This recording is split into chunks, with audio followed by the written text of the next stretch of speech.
Chérie FM Guinée, la tribune de l'actualité plus. Comprendre, décrypter, analyser et commenter l'actualité sociopolitique, économique et culturelle en Guinée. Piloté par l'équipe de la rédaction du groupe SGE Média et les consultants, c'est le rendez-vous phare pour éclairer votre lecture de l'info. La tribune de l'actualité plus, du lundi au vendredi, de 9h15 à 10h45 sur Chérie FM Guinée. La tribune de l'actualité plus, de 9h15 à 10h45 sur Chérie FM Guinée.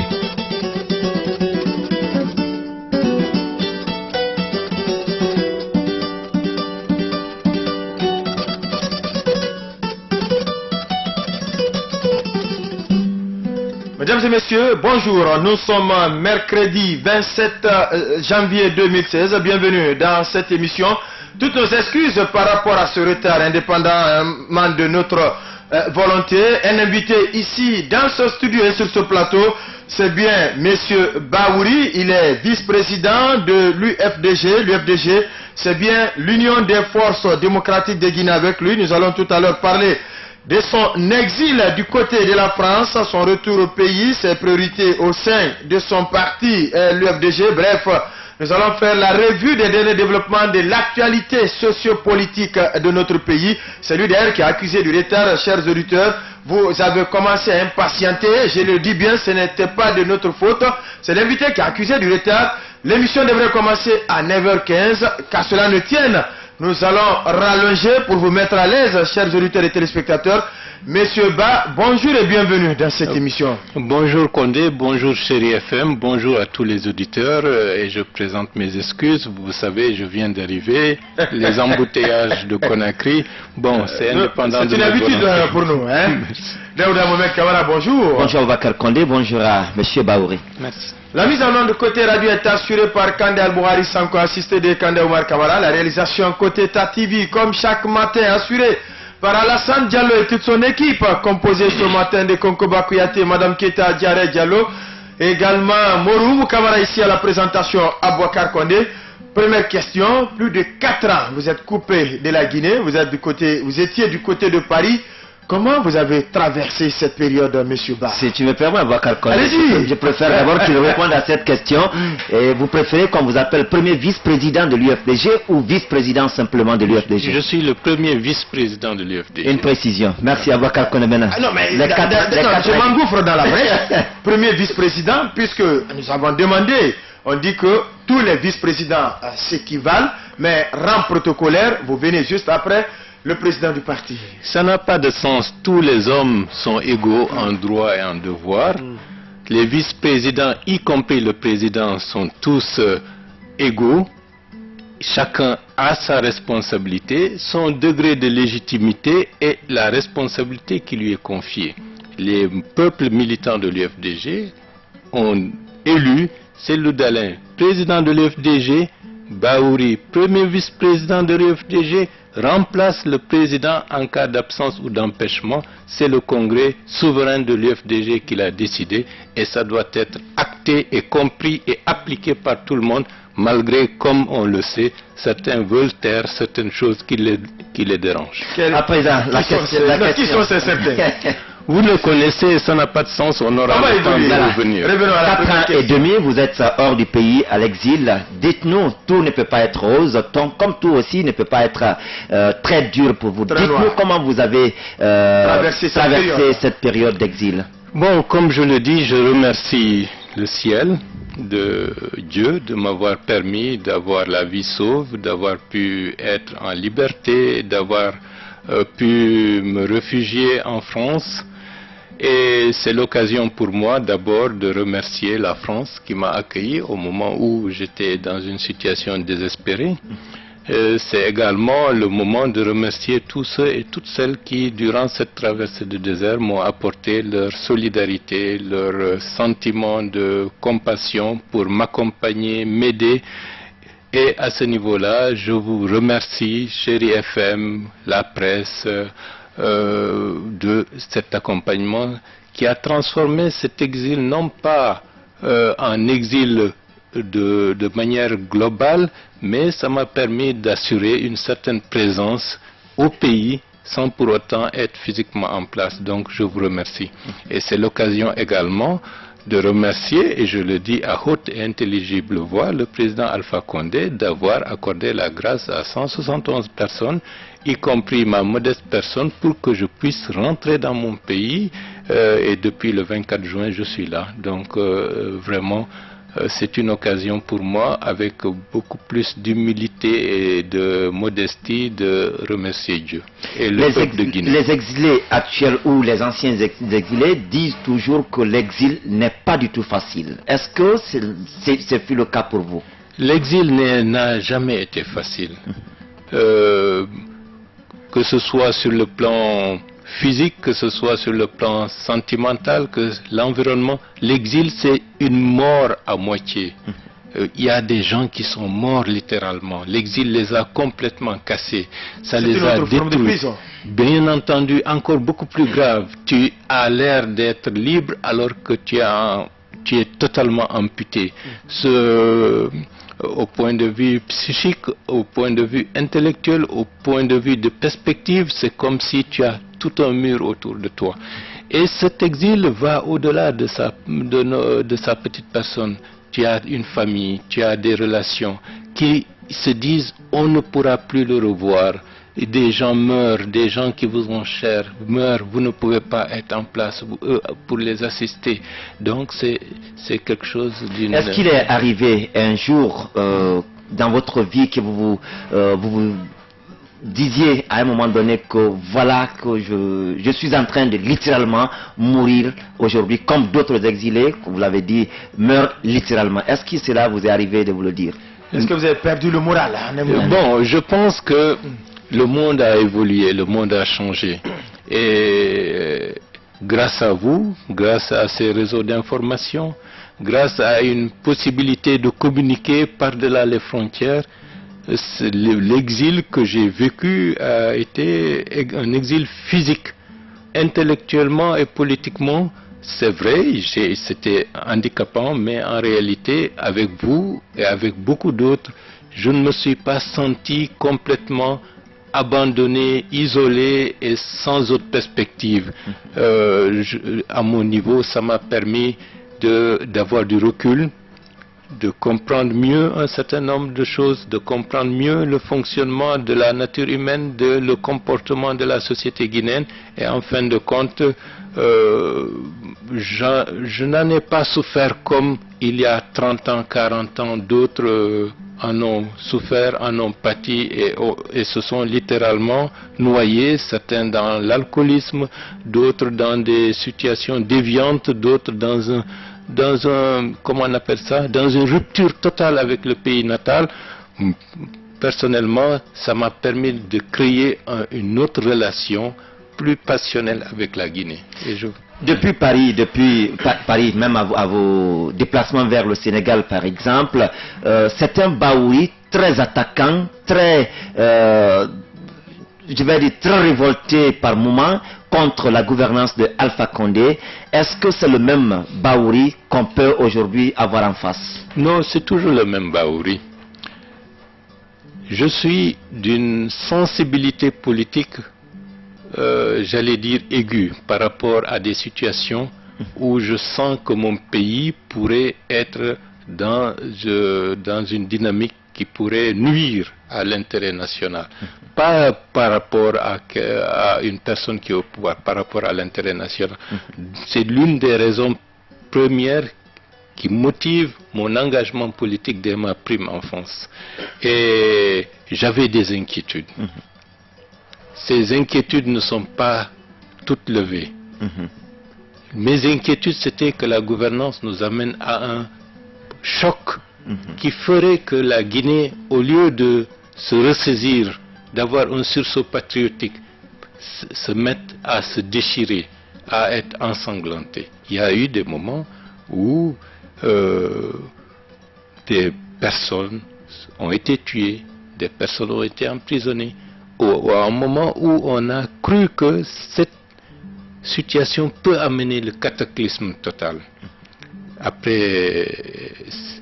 Et heureusement, après l'élection du 11 octobre, personnellement, j'ai dit et j'ai répété, et avec, disons, votre participation active que je suis contre que désormais qu'on prenne la population guinéenne comme du bétail politique, alors que la responsabilité politique qui a été utilisée, des stratégies qui ont été aménagées, ont nécessairement devaient aboutir aux résultats qui étaient déjà indiqués. Donc pourquoi des responsables politiques mettent en avant des situations qui peuvent amener, disons, une situation qui peut dégénérer et qu'on ne puisse plus retenir ou contrôler la situation. J'ai dit, on arrête. Je suis contre que les gens descendent dans la rue. Parce que ceux qui avaient dit, on va aux élections, savaient pertinemment que le processus politique qui a été mis en place a mené fatalement le résultat tel qu'il a été indiqué. De façon juste ou injuste? Disons, c'est un ensemble de processus. Et ils ont tous participé, cautionné, accepté cela. Et au dernier moment, ils disent qu'ils ne reconnaissent pas. Et que les gens doivent descendre dans la rue. Je dis non. D'aucuns disent à ce niveau aussi que si vous vous êtes levé contre certaines décisions, l'invitation de militants dans les rues, c'est parce que votre désir à l'époque de faire partir Alpha Condé coûte que coûte, même s'il le faut par une révolte, par une insurrection populaire, puisque cela n'a pas été entendu, vous aussi vous vous désolidarisez carrément de la position que peut être adoptée par vos frères de l'opposition. Jamais, jamais. Ils ont une lecture partielle. Je fonctionne en examinant des paramètres objectifs. Il y a une situation qui dégénère, qui dérape. La gouvernance, à un moment donné, a évolué dans une direction qui m'a paru et qui m'a semblé dangereuse pour l'unité du pays, pour sa stabilité et son avenir. L'opposition également, ces responsables de l'opposition, je ne dis pas l'opposition, c'est les responsables de l'opposition ont eu également des lectures qui étaient étriquées et ils ont tout ramené par rapport à leurs ambitions personnelles en mettant de côté ce qui me paraît essentiel, l'intérêt global, l'intérêt de la nation. De part et d'autre, les deux dynamiques ont fonctionné comme des acteurs pugilats sur le ring, alors que le bateau dans lequel tout le peuple de Guinée risquait de chavirer si le contrôle se perdait. Même si on dit que le politique n'a pas de rêve, il n'a que des buts à atteindre. Non. Quel est le but du politique? Et là, M. Camara, merci de le dire. Le but, c'est quoi? Lorsqu'à 19 ans, 20 ans, je me suis impliqué en politique, ce n'était pas pour dire je viens pour avoir un pouvoir, pour être président de la République. À 19 ans, 20 ans, vous ne pouvez pas penser à cela. C'est parce que nous sommes marqués par une histoire qui a été douloureuse. Et je n'ai jamais voulu que mon pays connaisse des situations que nous avions connues par le passé. C'est la raison pour laquelle mon action politique majeure, dès qu'il y a eu la possibilité de le faire, c'est de contribuer de manière active à la création de l'organisation guinéenne pour la défense des droits de l'homme. C'est-à-dire défendre les droits des citoyens sans discrimination et sans exclusive. C'est-à-dire n'importe quel citoyen du pays doit jouir de ses droits. Donc, de ce point de vue, je suis toujours en harmonie avec ce qui a été la matrice essentielle de mon combat. Je veux que tous les Guinéens, qu'ils soient du RPG, qu'ils soient de l'UFDG, de l'UFR ou de tout autre parti politique ou sans parti politique, puissent jouir librement de ses droits dans ce pays qui est le nôtre à nous tous. Qu'ils puissent vivre dignement et que la citoyenneté soit pleinement acquise à tout le monde. Que vous soyez d'origine étrangère et naturalisé guinéen, que vous soyez du nord, du sud, de l'est, de l'ouest, que tous les Guinéens, quels qu'ils soient, quelles que soient leurs origines, puissent dire dans ce pays, je suis une partie intégrante de ce pays et que mes droits sont inaliénables et qu'aucune autorité, quelle qu'elle soit, ne puisse remettre en cause cet aspect de choses. C'est mon rêve et c'est mon combat et je le continue à ma manière et depuis toujours, il y a cette ligne conductrice qui mène les décisions et les actions de Bahouri. Revenons sur ce séjour parisien, même s'il n'était pas adoré. Quel était le soutien de votre famille politique, l'UFDG, pendant cette période? Bon, je pense que vous êtes mieux placé que moi pour savoir que... C'est vous, vous êtes l'acteur principal. Bon, j'avoue, j'ai bénéficié moralement du soutien de la très grande majorité des militants de l'UFDG. Le soutien de la très grande majorité des militants de l'UFDG, qu'ils soient de l'intérieur ou de l'extérieur du pays.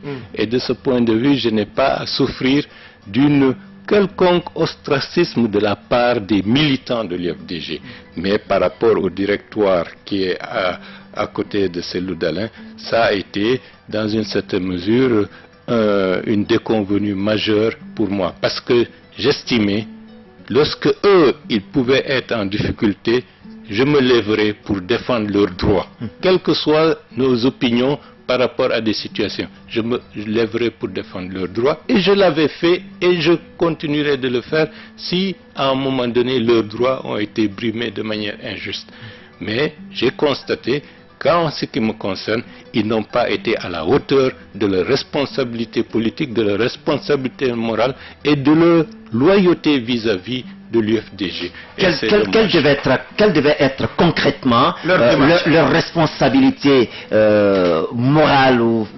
Regardez, on a un exemple. Parce qu'on estime que vous trouvez moins, je vais dire, ce qu'ils ont apporté. Non, regardez l'exemple patent. L'exemple de M. Alpha Condé. Il a été emprisonné. L'opposition, y compris moi-même et tant d'autres, nous nous sommes mobilisés pour lui apporter tout le soutien nécessaire à cette période difficile de sa vie. Je me souviens de ces militants de RPG qui, contre vent et marée, le jour des assises à Conakry, alors qu'il y avait des barrages au niveau du ponton militaire à l'époque. Oui. C'était le régime du Jean Lansana Conté. Lorsqu'on jugeait Alpha Condé, les militants du RPG faisaient le tour de la ville régulièrement pour apporter leur contribution et leur soutien à M. Alpha Condé qui était en jugement. Ça n'a jamais été le cas pour nos amis, pour moi-même, pour d'autres. Pourquoi cette culture politique d'abandon de ses amis, de ses partenaires, de ses relations politiques que j'ai trouvées criminelles?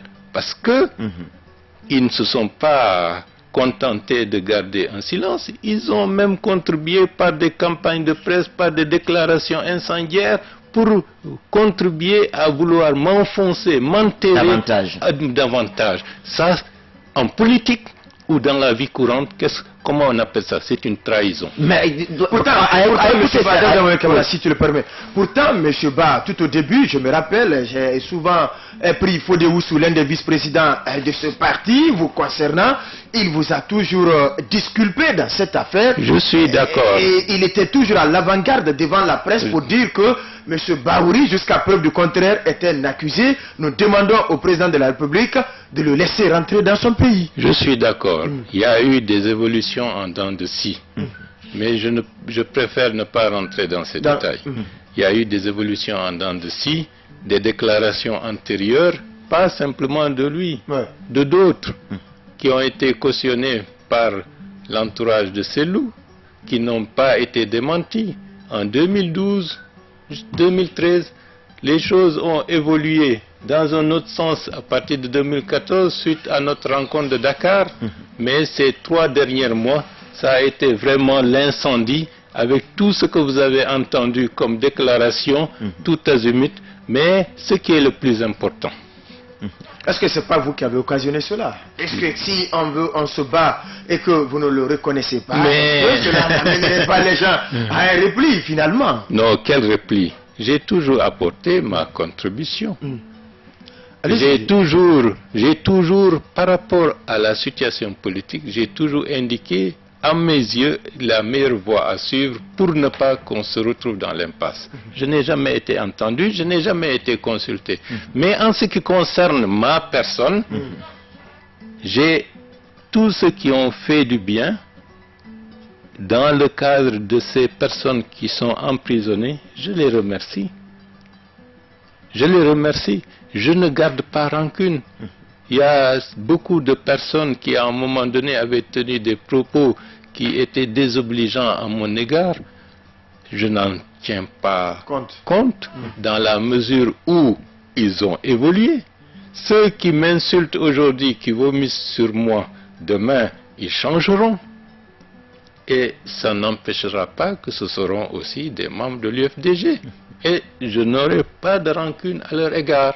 D'accord. Parce que ce qui est le plus important, c'est ce qui est à construire qui est le plus important. Si on passe notre temps à regarder par le rétroviseur, on ne peut pas avancer, on n'ira nulle part. L'autre aspect, vous vous réjouissez aujourd'hui depuis le 24 décembre, comme beaucoup d'autres Guinéens se réjouissent de cette grâce présidentielle, mais à écouter certains, notamment au sein de votre parti même, on dit que c'est un non-événement à par endroit, parce que cela ne suffit pas. Il faut bien que l'amnistie suive maintenant pour que Baouri se sente vraiment libre dans son pays. Moi je considère que c'est un grand pas. La grâce est un grand pas. Pas simplement pour moi. Il y a des aspects où il y a des personnes qui restent détenues. Et je souhaite, comme par le passé, alors que je n'étais pas directement concerné, de me battre pour qu'il n'y ait pas de personnes détenues pour des raisons politiques en Guinée. Ça ne date pas d'aujourd'hui. La preuve, lorsque Toumba Diakité, sa famille certains des membres de sa famille ont été arrêtés tout au début de 2011, si ma mémoire est bonne. J'ai été parmi ceux qui ont dénoncé le fait que la famille de Toumba Diakité a été arrêtée et l'un de ses frères a péri suite à des maltraitances. Pourtant, politiquement, je n'ai pas d'affinité directe avec Toumba Diakité. Lorsque Moussa Keïta, l'ancien secrétaire permanent du CNDD, a été arrêté à une certaine période, dans les radios ici sur place, je l'avais défendu pour dire qu'on ne peut pas l'arrêter sans pour autant qu'il y ait des preuves irréfutables qui puissent l'incriminer.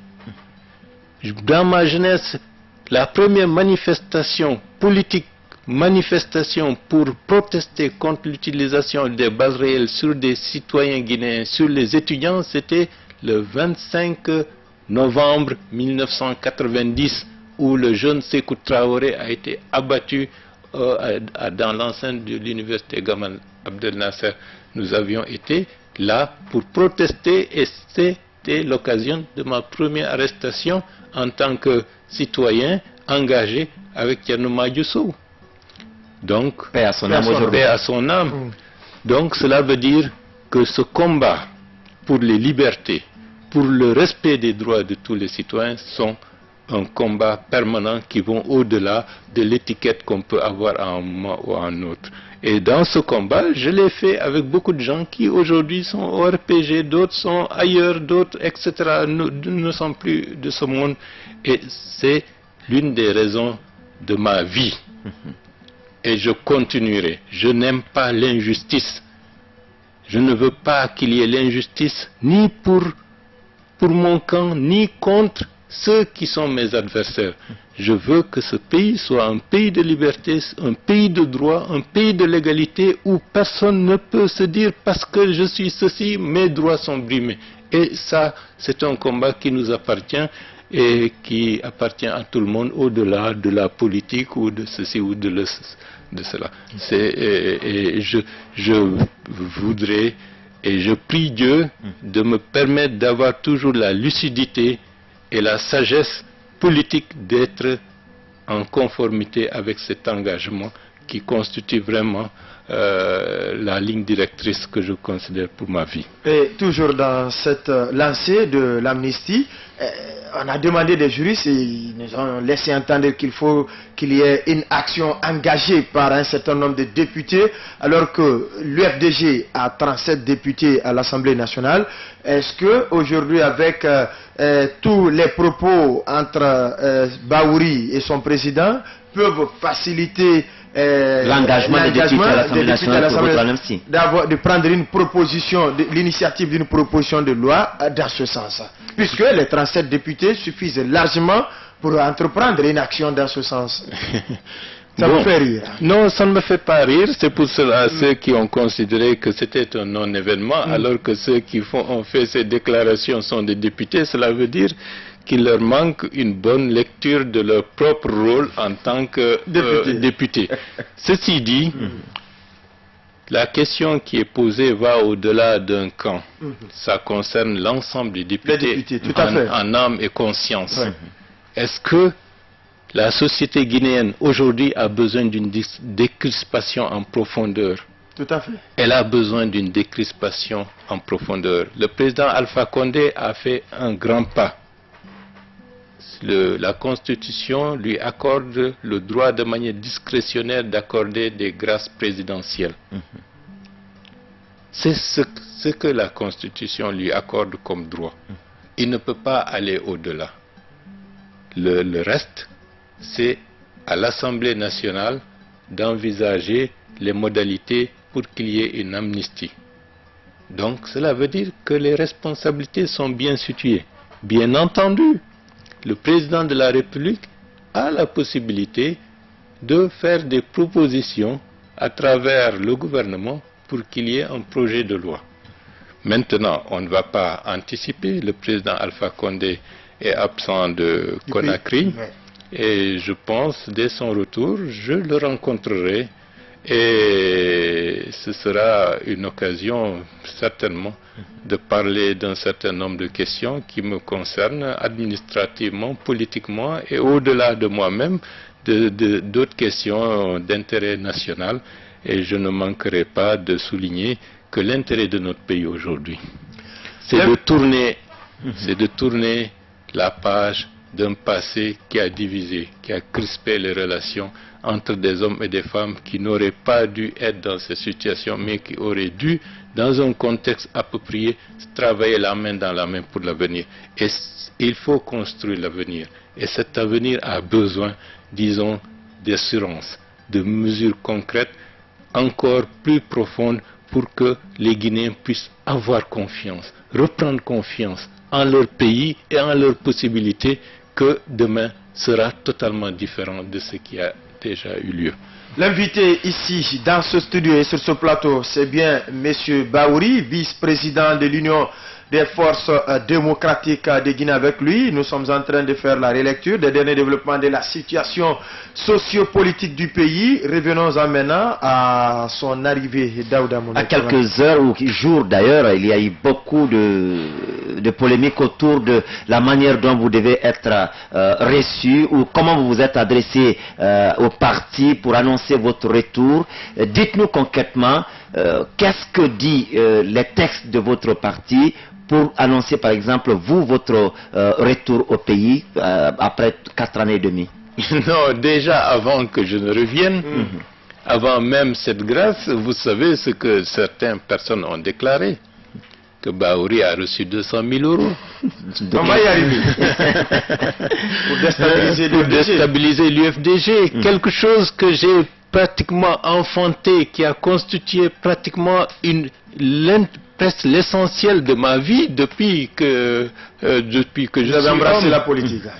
Et que je viendrai détruire cela, c'est insensé, c'est irresponsable de la part de ceux qui ont fait ce genre de déclarations. Bon, il y a d'autres de plus, mais ce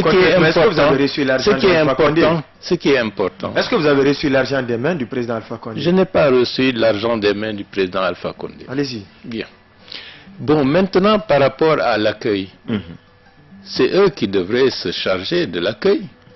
mais je les ai informés. Mais il fallait bien que vous adressiez un courrier au président du parti, en bonne et due forme, au président du parti, et lui dire comment j'ai adressé un courrier à la direction nationale du parti, à tous les militants, à toutes les fédérations, que je les remercie du soutien qu'ils m'ont accordé et que la décision du président de la République de m'accorder la grâce, je l'ai accueillie avec bonheur et par conséquent je reviendrai dans notre pays le dimanche 24 janvier 2016. Et on a estimé que ce n'était pas trop élégant. Pourquoi pas? Qu'est-ce qu'il y a? Vous auriez adressé le courrier au président du parti, c'est le Dalen Diallo. C'est le numéro 1 quand même du parti. La direction nationale n'existe pas? Mais c'est parce que les textes de loi disent par rapport à une telle situation, adresser directement le courrier au président, à lui maintenant. Dans les gens du parti, qu'il vous a manqué l'élégance et la courtoisie. Déjà, ils ont manqué d'élégance. C'est Loudalin a manqué d'élégance à mon égard. Comment? Le président Alpha Condé m'invite à le rencontrer le 31 octobre. Je me rends à cette invitation du président de la République, le premier magistrat de ce pays, par lequel on peut résoudre des problèmes de la Guinée. C'est Loudalin de l'abbé dit que c'est un non-événement et que je ne représente que ma personne alors que je suis mandaté par le peuple militant de l'UFDG comme le premier vice-président de ce parti et le numéro 2 de ce parti. Où est l'élégance? Faut-il que je demande la permission à quelqu'un qui n'a absolument rien fait alors qu'il a rencontré plus de dizaines de fois le président Alpha Condé? Il n'a jamais posé la question des détenus politiques, d'une possibilité de grâce et d'une possibilité d'amnistie pour ces personnes. Que je lui demande, lui, est-ce que je peux avoir, monsieur le président de l'UFDG, la permission de rencontrer monsieur le président de la République? Je ne suis pas de cette espèce. Donc, il a une légitimité au niveau de l'UFDG, comme moi aussi j'ai une légitimité au niveau de l'UFDG. L'esprit du chef suprême qui constitue, à part lui, le reste n'existe pas. Il faut que ces gens-là se rendent compte que le monde a changé et que l'UFDG va changer. Le leader suprême, omniscient, omnipuissant, ça c'est révolu. Ça donne des dictatures à la coréenne, à la Staline. Et il faut que les gens se rendent compte que le monde a changé, l'UFDG n'est pas de ce type, et l'UFDG a été créé pour éviter que la Guinée ait des personnes qui se prévalent de ce statut pour briser, pour écraser les autres, pour le simple humeur. Non, il faut que, de ce point de vue, que le débat se fasse au fond.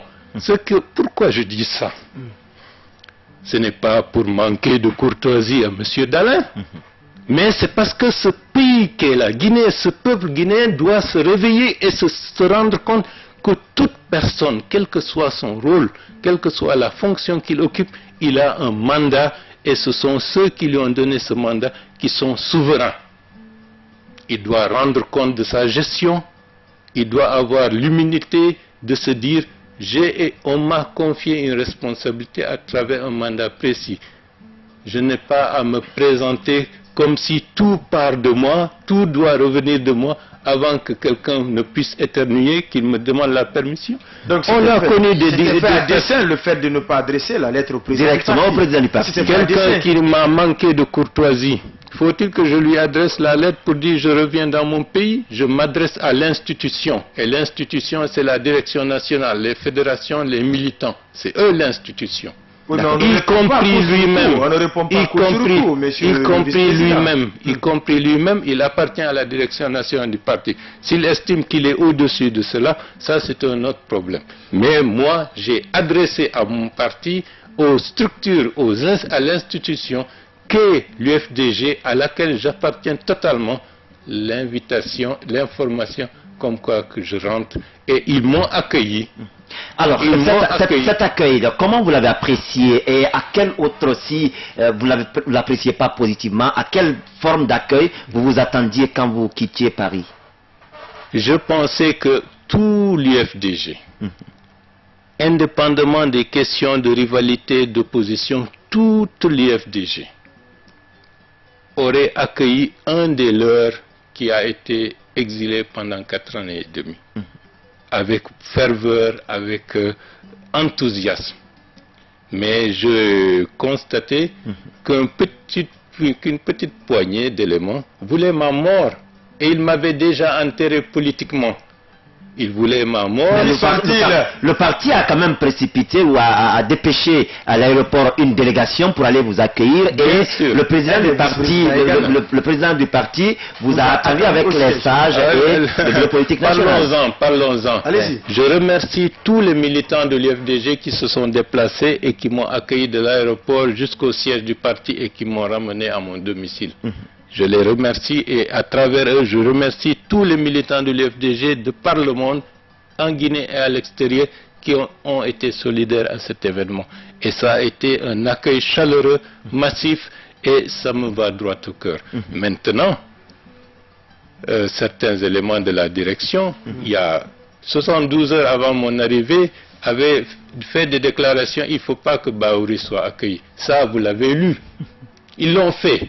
Je ne mens pas. Oui, parce que un des cadres même a une interview à nos confrères qui disait que rien de spécial n'était prévu pour votre accueil. Bien sûr, mais heureusement, les militants, par leurs propres initiatives, ont montré que ça a un caractère exceptionnel. Il y a eu encore un communiqué du président qui est sorti, c'était le vendredi soir, le vendredi soir, pour inviter les militants, pour informer les militants officiellement, mais aussi les invitants à venir vous accueillir au siège. Toute bonne action, même si elle est faite à la dernière minute pour des raisons que j'ignore, est la bienvenue si ça va dans le bon sens. Et à votre descente d'avion directement, vous avez rendu hommage à certaines personnalités? Bien sûr, parce qu'elles m'ont soutenu. Et il faut rendre à César ce qui appartient à César. Je ne fais pas de la politique politicienne. Je ne veux pas être comme cette espèce générale de petite politique de combine. Non. Chantal Cole est venu à Toulouse me rendre visite. On a échangé. On a parlé de l'avenir du pays. De la nécessité, selon elle, il serait bien que Bahouri, que tu rentres en Guinée. J'ai dit que cela n'est pas de mon ressort. Il faut nécessairement qu'il y ait une grâce présidentielle et une amnistie pour que je puisse rentrer effectivement dans mon propre pays. Ce n'est pas de gaieté de cœur que je suis là. Elle ne m'a pas dit qu'elle est en contact avec le président Alpha Condé. Elle ne m'a pas dit qu'elle est une missionnaire d'Alpha Condé. Elle a simplement pris acte et on a, comme d'habitude, continué par voie téléphonique à échanger. Et je suis heureux que ce processus ait été un élément déclencheur. El Hadj Diallo Sadakaji a utilisé ses relations auprès de M. Alpha Condé pour appuyer, pour indiquer la nécessité d'aller dans le cadre d'une profonde décrispation et que toutes les personnes détenues suite à la fameuse affaire puissent recouvrer leur liberté.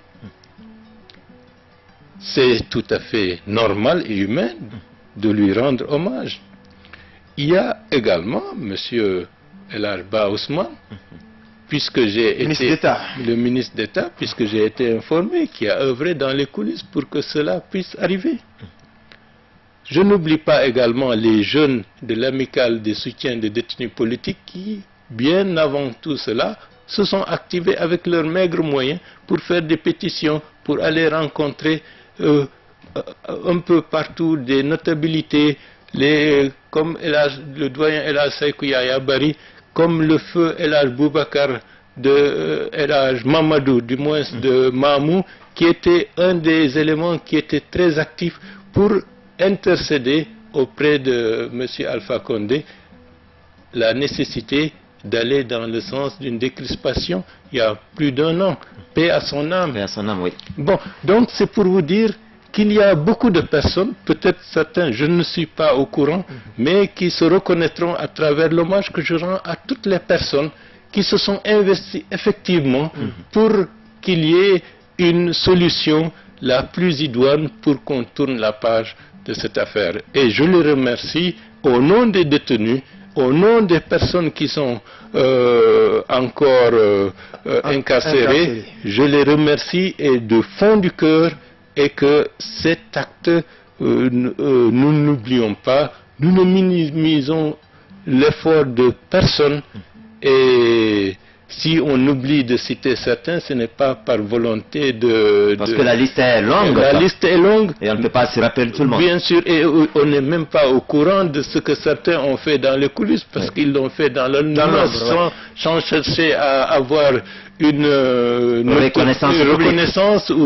Donc, je sais qu'il y a des gens, des hommes et des femmes, guinéens et étrangers, qui se sont investis pour que cela puisse être, et je les remercie. On dit souvent qu'on reconnaît les vrais amis en temps difficile, mais nulle part dans vos remerciements, vous n'avez fait allusion à la direction nationale du parti ou à un cadre éminemment bien placé du parti. Est-ce une ignorance ou bien ils n'ont rien fait? Non, peut-être qu'ils ont fait des choses que j'ignore, peut-être on va chercher à savoir ce qu'ils ont fait. On va évoluer. Vous arrivez le 24, comme si tout était préparé depuis Paris à Dakar. Vous entrez, vous tenez un discours, vraiment un discours qui n'a pas laissé votre président indifférent. Il a immédiatement réagi pour mettre les points sur les i, qu'il reste pour l'instant et demeure le numéro 1 du parti. Dites-nous le discours que vous avez tenu. Est-ce qu'un discours de cœur ou un discours que vous aviez écrit avant de rentrer au pays? Non, c'est un discours de raison. C'est un discours de quelqu'un qui a été profondément blessé par le parti qu'il a fondé, sur lequel il a investi sa vie. Et en parlant de ça, je pense à ceux qui sont morts pour l'UFDG. Je pense à tout ce qui a été fait pour que ce parti grandisse, devienne ce qu'il est. Et je pense aux efforts que nous avons faits pour que ceux qui se prétendent aujourd'hui numéro 1 puissent être présidents de ce parti. Les efforts que nous avons faits pour assurer sa sécurité, sa vie, et pour lui assurer la possibilité d'être président de la République au détriment de nos vies. Je pense à tout ça et je vois ce comportement. C'est tout à fait légitime de ma part, des gens qui vomissent, qui racontent du n'importe quoi, 200 000 € pour venir déstabiliser l'UFDG que j'ai enfanté avec d'autres. Quelle est cette raison qui amène, quelle que soit l'opposition avec quelqu'un, soyons raisonnables, soyons de ce point de vue, je ne sais pas, un homme d'honneur. Un homme d'honneur ne raconte pas du n'importe quoi, parce qu'il doit savoir, il doit se souvenir du passé, de ce qui a été fait. Mais tout ce qui a été fait, c'est zéro. Et tout a commencé avec lui. Ça, c'est prétendre prendre la place. Pourtant, et là, Selou, dans son intervention, il a dit qu'il ne remet pas en question l'effort ça, c'est l'effort de Baouri, mais il faut que vous compreniez aussi qu'il y a d'autres... Je n'ai jamais eu, excusez-moi, je n'ai jamais eu la prétention de dire que Ella Selou n'a pas apporté quelque chose à l'UFDG. Je ne l'ai jamais dit. Jamais. Et je ne le dirai jamais. Mais je ne peux pas tolérer qu'on dise que avant son arrivée, que l'UFDG n'était pas. Et c'est cette tolérance que Ella Selou Dalein Diallo demande en réponse à votre tolérance. Il y a eu beaucoup d'autres frustrés au sein du parti. Il a même dit s'il y en a frustration, il vous demande tolérance pour que l'unité d'action soit là afin que l'UFDG prospère davantage. D'accord, vous savez, c'est quoi l'impunité? Tolérance veut dire... C'est quand on donne carte blanche au forfaitaire. Oui, oui. Okay. Des amis qui sont liés à moi, politiquement, ont été sanctionnés. Mamadou Bari, en tenant des propos à l'intérieur d'une assemblée générale de l'UFDG, a été exclu du parti. Lamine Keïta, en répondant à des insultes sur ma personne, que le porte-parole de Selou Dalein a proféré, a été exclu du parti. Que Lamine Diallo, pour s'être exprimé par rapport à une analyse de la situation politique nationale et du parti, a été suspendu. que ceux qui ont vomi sur moi, ils ont pignon sur rue auprès du directoire. Quelle est cette justice? Quelle est cette justice? Vous-même, lorsqu'on est-ce que moi-même, j'avais même oublié parce que ça n'a pas d'importance. C'est pour vous dire, lorsqu'on est le premier responsable du parti. Oui, ça veut dire que c'est tellement mesquin que ça n'en vaut pas la peine même de s'étendre. Je veux dire simplement que lorsque vous êtes le premier responsable d'une institution, vous devez traiter tout le monde sur le même pied d'égalité. Une faute, elle est sanctionnée partout. Mais si les fautes, supposées fautes, ne sont vues que d'un seul camp, il va de soi, c'est ça, avoir une attitude partiale et une attitude clanique. Et les militants de l'UFDG, les responsables de l'UFDG savent aujourd'hui que l'UFDG, le directoire, c'est un petit clan qui ne met pas en avant les intérêts fondamentaux de l'UFDG. C'est la raison pour laquelle on a enregistré beaucoup de démissions, on a enregistré beaucoup de gens qui ont préféré même pas démissionner, mais se mettre à l'écart. Parce que la gestion du parti est clanique. Et ça, en tant que démocrate, en tant que premier vice-président de l'UFDG, je suis également comptable de cette situation si je laisse faire. C'est la raison pour laquelle je ne peux pas que cette situation perdure et elle doit fondamentalement changer et que l'équité doit être la première règle en ce qui concerne tous les militants et tous les responsables. C'est la raison pour laquelle, vous savez ce que certains me disent, Bahouri, tu sais que tu as commis des fautes, tu as accueilli tout le monde. C'est pourquoi le parti s'est élargi. Bien sûr, tu t'es effacé, tu as adopté un profil bas pour mettre des gens devant. Tu n'as jamais cherché à créer la cour, ta propre cour, pour demain. Et voilà ce qu'ils sont. Ils sont prêts à te faire, entre guillemets, sortir de ton parti. Moi, j'avais dit aux gens, je ne suis pas là pour créer une cour, un clan Bahouri. Tout militant de l'UFDG est mon militant. Les règles sont valables pour tout le monde. Je ne cherche pas à créer quelque chose à l'intérieur du parti pour etc. etc.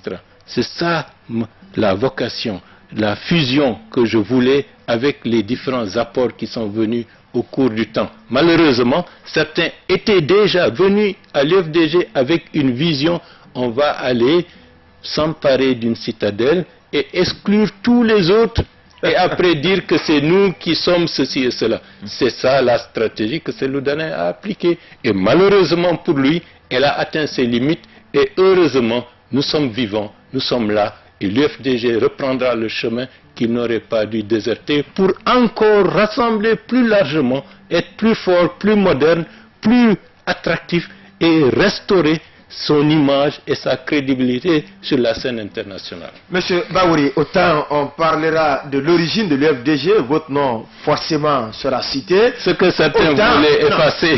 Autant on parlera aussi de la grandeur de ce parti. Bien sûr. Le nom de Seloudanin Diallo aussi sera éternellement cité. Et ça fait partie de l'histoire. 37 députés à l'Assemblée nationale, ce n'est pas donné à n'importe quel parti politique de l'Afrique. C'est d'ailleurs une première en Guinée.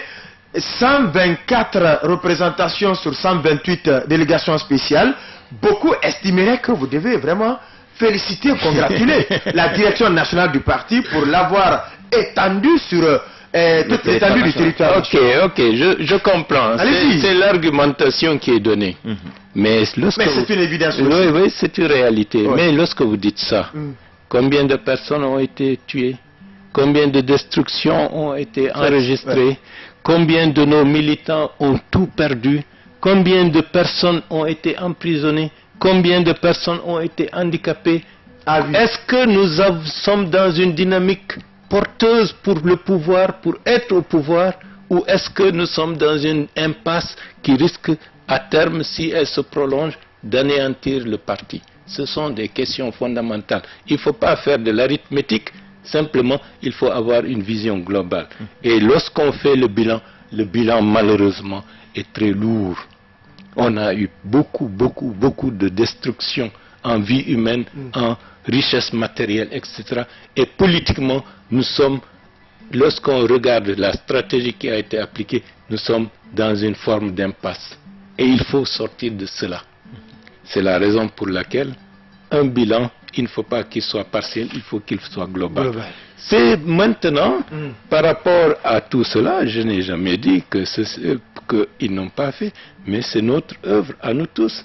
Et je dis qu'on aurait pu, si on avait géré les choses autrement, avoir des stratégies plus efficaces, plus adaptées, l'UFDG ou ceux qui prétendent qu'ils se glorifient de 37 députés de 124, l'UFDG serait déjà au pouvoir pour gouverner la Guinée, pour la transformer, aller de l'avant. D'accord. Lorsque vous dites que l'UFDG, c'est comme un bébé que vous avez enfanté. Non, c'est un bébé. C'est comme un bébé que vous avez enfanté et aujourd'hui vous ne pouvez pas accepter sa destruction. Mais est-ce qu'aujourd'hui, avec ce positionnement de un camp qui se prétend aujourd'hui être le camp de Baouri, un autre camp qui se prétend être le camp de Cellou Dalein Diallo, est-ce que, contrairement aux 200 000 euros qu'on vous colle comme ayant reçu d'Alpha Condé pour détruire le parti, ce positionnement aujourd'hui ne va pas être fatal pour le parti? Non, l'UFDG est en train de subir une crise de croissance. L'UFDG est en train d'assurer une autre maturation. Bon, il y a 3 ans, 4 ans, certains disaient, mais Baouri, regarde ce qu'ils t'ont fait, au lieu de te soutenir, ils t'enfoncent, démissionne et crée un autre parti. J'ai dit non, jamais. Je suis UFDG, je mourrai UFDG, et ce qui est, ça c'est première réponse. Deuxième réponse, au-delà de tout ça, l'UFDG est une institution politique qui est en train d'avoir sa maturité et son histoire. Là, je me place au-delà de ces contingences que nous vivons actuellement. L'institution est en croissance. On a, de manière physique, grandi depuis la décennie 2000 jusqu'à maintenant. Croissance, nombre. En même temps, il y a une crise en termes de l'identité politique. Quelle stratégie, quelle valeur, qu'est-ce que nous représentons pour le pays et la société guinéenne? À ce niveau-là, c'est cela qui amène les conflits que nous enregistrons aujourd'hui à l'UFDG. Comme vous dites que c'est un choc de stratégie. Pas simplement stratégie. Il y a des visions. Il y a des visions. La démocratie à l'intérieur du parti, c'est quoi? Est-ce que le parti, c'est simplement pour que quelqu'un d'entre nous devienne président de la République et puis après, c'est fini? Utiliser le parti comme une caisse de résonance. Est-ce que le parti ne doit pas être le levier qui doit être l'endroit où un projet national, moderne, pour l'ensemble de la société guinéenne et qu'on expérimente à l'intérieur du parti une autre façon de gouverner, de penser et d'agir? Ce sont ces questions qui sont fondamentales. Et c'est ça la différence entre Cellou et moi. Il a une vision du parti comme ce que nous avons déjà connu. Parti État, PDG, parti PUP, comme ils fonctionnent comme cela. Moi, je veux un parti moderne, un parti qui prépare l'avenir, un parti où la société guinéenne est mise en question pour que demain, qu'une forme démocratique permette à des hommes et des femmes d'apprendre à gérer démocratiquement leurs institutions et que demain, ils puissent gérer démocratiquement un pays dans le respect de toutes les diversités sociales, de toutes les diversités ethniques, de toutes les diversités culturelles. Si on considère un parti comme simplement un instrument pour accéder seulement au pouvoir, on faillit et on va répéter les mêmes erreurs et les mêmes fautes que par le passé. Et c'est ça la crise de la gouvernance dans la plupart des pays africains et même au-delà dans la plupart des pays du monde. Le parti doit être remis en question, son fondement, son avenir, son fonctionnement, son financement, transparence, pour que les gens apprennent à gouverner, à gérer autrement le bien public. D'où votre annonce avant votre entrée au pays, que je vais rentrer au pays pour nettoyer la maison, l'UFDG. Dans votre intervention tout à l'heure, vous avez parlé à un moment donné qu'il faut rendre compte de la gestion du parti. Mais aussi avant ce propos, des personnes qui vous sont fidèles ont aussi annoncé ou ont aussi demandé un audit au sein du parti. Et de l'autre côté, on pense qu'il n'y a pas d'argent pour parler d'audit au sein du parti. Qu'est-ce qui motive tous ces positionnements, rendre compte de la gestion, mais aussi, il faut un audit au sein du parti? Tout cela, c'est une expérience et c'est une obligation démocratique. Il faut que quiconque d'entre nous sache qu'il doit rendre compte de sa gestion. Ce n'est pas une attitude mesquine, c'est la moindre des choses. Rendre compte de sa gestion pour avoir le cutis social, pour avoir le cutis politique, que ce qui a été fait a été correctement fait dans les règles de l'art pour l'intérêt du bien public. C'est fondamental pour changer la mentalité des gens qui considèrent que je vais en politique pour aller m'enrichir, pour créer un patrimoine personnel, mettre en place un réseau pour capter les ressources et après on en parle. Non, l'UFDG doit procéder à un audit en profondeur. Audit politique. Les stratégies que nous avons appliquées sont-elles les mieux adaptées par rapport à un contexte d'un pays déstabilisé, d'un pays appauvri, d'un pays où la gouvernance mérite d'être revue en profondeur? Audit financier. Le patrimoine du parti, c'est quoi? Est-ce que le patrimoine du parti, c'est le patrimoine du président ou le patrimoine du premier vice-président? Non. Le patrimoine du parti est distinct, doit être distinct du patrimoine de quiconque des dirigeants de l'UFDG. Et je vous dis, ça fait partie d'une des raisons de notre bruit et de notre rupture politique avec ces loups. Avant 2010, les élections, le patrimoine des véhicules de l'UFDG.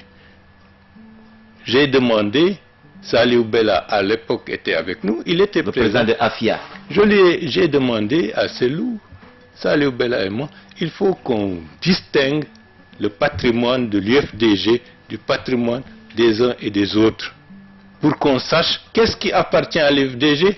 Ça ne veut pas dire que ça appartient à Selou Dalin ou à Baouri ou à Saliou ou à un autre, ça appartient au parti, les véhicules. Selou Dalin me dit, pour les véhicules, c'est moi que des personnes ont fait cadeau des véhicules. C'est-à-dire, c'est à sa personne que les cadeaux ont été destinés. Ces cadeaux ont été destinés à sa personne. Comme on était à la veille des élections, j'ai dit, ok, puisque tu considères que cela, c'est ton patrimoine personnel, je prends acte. Et à partir de ce moment-là, je n'ai plus demandé, même pour des activités du parti, un véhicule pour ceci, pour cela. C'est son patrimoine. Ça, c'est un. Et j'ai dit, ça fait partie des questions qui ont été évoquées parce que nous voulions distinguer le patrimoine du parti du patrimoine de qui que ce soit. Donc, ça, c'est le premier élément. Le deuxième élément, lorsqu'il est venu à l'UFDG, on a un siège à Komandaya. Le doyen Bamamadou avait son bureau, l'intérieur. Bon, c'était symboliquement et physiquement notre siège. Selou a mis son quartier général dans sa villa de CBG en bas là-bas. Il a mis les membres qu'il considérait comme étant son cabinet, secrétaire général du cabinet du président, trésorier du cabinet du président, secrétaire administratif. Tous les autres étaient en dehors, n'avaient pas de bureau, n'étaient pas associés. Donc voilà une mentalité qui fait que il avait déjà dans sa vision une autre conception d'un fonctionnement du parti qui ne correspond pas au mien. Même le vieux Bamamadou, qui était le président d'honneur, il n'avait même pas envisagé un bureau pour le doyen Bamamadou dans sa villa de CBG. C'est des mois plus tard que ses propres parents lui ont dit, mais ce n'est pas possible ce que tu fais. Comment se fait-il que le premier vice-président, lorsqu'il vient ici, il n'a même pas de bureau pour recevoir les gens? Moi. À l'époque. Oui, à ce moment-là, on a demandé à Aliou Condé de quitter son bureau pour que je prenne la place. C'est pour vous dire, je ne dis pas ça pour dénigrer sa personne, je dis ça pour que les gens comprennent. Un parti, ce n'est pas un bien privé. Et moi, je ne veux pas et je ne continuerai pas à ce que... Même si vous-même, à un moment donné, vous avez dit que l'UFDG, c'est moi qui l'ai conçu, je voudrais que ça marche comme ça. Est-ce qu'il n'y a pas une ressemblance entre lui, ce qu'il fait par rapport au patrimoine, et vous, par rapport au parti, même à la naissance du parti? Non, je n'ai jamais mis en exclusivité, sinon je n'aurais jamais accepté que quelqu'un d'autre soit devant moi par rapport à quelque chose que j'ai enfanté. Oui, vous avez annoncé quand même votre retour pour récupérer le parti? Pas récupérer. J'ai dit que l'UFDG va être transformé. Changement de leadership. Changement de leadership, c'est-à-dire changement du fonctionnement, changement des méthodes d'action, changement des relations entre les dirigeants et les dirigés, et changement également d'hommes à la place qu'ils occupent. Parce que changer le leadership, ça veut dire changer des hommes à leur niveau. Et c'est une nécessité absolue pour toute structure humaine qui veut se développer, et que personne ne voit ça comme étant dire je suis propriétaire, je viens maintenant dégager. Non, c'est parce que il y a nécessité politique d'une croissance d'une institution qui se trouve dans l'impasse, et il faut apporter des solutions adaptées, idoines, par rapport à une situation qui perdure depuis 7 ans. Vous parlez de Saliou Bella, dites-nous comment il a quitté le parti, puisque dans les girons du parti, il y en a qui estiment que c'est parce qu'il a rencontré le président Alpha Condé. Pendant ce temps, c'est vous-même qui avez exigé qu'il soit renvoyé du parti. Non. Saliou Bella, avant mon exil, était à l'intérieur du parti. Il a quitté l'UFDG alors que j'étais déjà en exil. Saliou Bella a été membre du gouvernement de transition, pas parce que d'autres voulaient qu'il soit ministre de la transition, c'est parce que moi j'avais exigé, comme l'indiquent les statuts, que par rapport aux propositions que nous devons donner au Premier ministre qui était Jean-Marie Doré, à qui je rends hommage, et je ferai de sorte que dès que je sortirai d'ici, d'aller le voir pour s'enquérir de sa santé.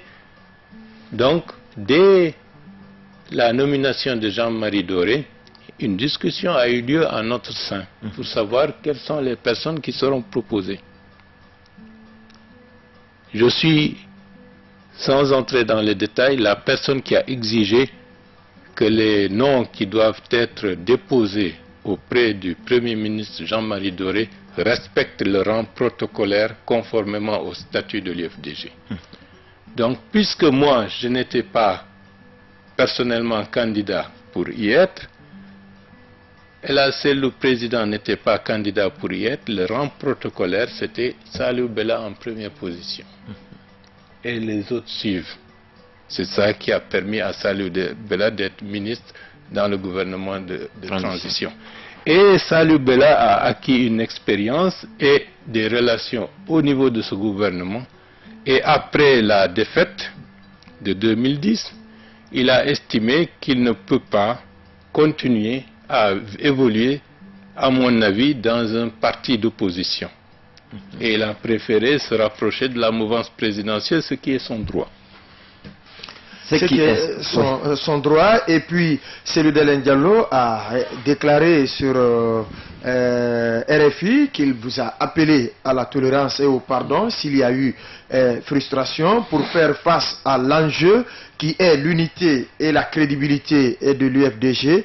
Il dit que vous serez amené à faire un choix, vous, Baouri, si soit vous vous inscrivez dans l'opposition comme l'UFDG, et pour dénoncer les dérives dictatoriales et la mauvaise gouvernance d'Alpha Condé, ou vous collaborez avec le président Alpha Condé? Dans ce cas, toutes les conséquences vont être tirées à l'allure où les choses évoluent. Est-ce qu'on ne peut pas s'attendre à une exclusion de Bahouri par la direction nationale du parti? Bon, le directoire, vous savez, bon, le lapsus que vous avez fait tout à l'heure est révélateur. Non, c'est une... Comme vous-même, vous c'est du lapsus. Non, je pense que, vous savez, il faut qu'on soit... C'est des problèmes d'une extrême gravité. Cellou Dalein ne peut pas définir qui est opposant, qui ne l'est pas. Mais il est le chef de file de l'opposition. Bon, ça, c'est un titre qui, à mes yeux, institutionnellement, bon, c'est le président Alpha Condé qui a jugé opportun à un moment donné de créer un poste de chef de file de l'opposition. Je ne me mêle pas de ça. Ce qui est le plus important, lorsque Cellou Dalein était dans le gouvernement du Jean Lansana Conté, j'étais déjà dans l'opposition. Est-ce que vous voyez? Oui, allez-y. Et je n'ai pas attendu la permission de qui que ce soit pour savoir ce que j'ai à faire et comment je dois conduire mes convictions. Bien, ça c'est un. Deuxièmement, je ne suis pas pour une opposition qui ferme les yeux sur les réalités et qui s'arc-boute sur des conflits crypto-personnels comme le disait le président Senghor. Il y a des gens qui s'intéressent au fauteuil présidentiel. Actuellement, il est occupé par M. Alpha Condé. Et ils veulent coûte que coûte que M. Alpha Condé se lève pour qu'il s'y s'asseye. Il ne se pose pas la question quel est ce que fait M. Alpha Condé aujourd'hui. Si c'est bien, personnellement, je dis si c'est bien ce qui est en train d'être fait, je dis ça c'est bien. J'ai dit c'est bien qu'à l'État. Oui, j'ai dit c'est bien soit pitié. J'ai dit c'est bien qu'il y ait des mesures pour sanctionner les responsables par rapport à l'affaire de Touba et par rapport à l'affaire de Kouroussa. Oui, on vous a eu en direct dans cette... Oui. Donc c'est bien. Lorsque c'est bien, il faut dire que c'est bien et ne pas dire tant que ce n'est pas moi qui fais ça, tout ce que fera l'autre c'est mauvais. Lorsque c'est mal, on dira que c'est mal et qu'on aurait pu faire comme ça. Je veux une opposition constructive, responsable. C'est celle-là qui pourra préparer l'alternative. Je ne veux pas d'une opposition, comme je l'ai dit tout à l'heure, crypto-personnelle. Et de ce point de vue, M.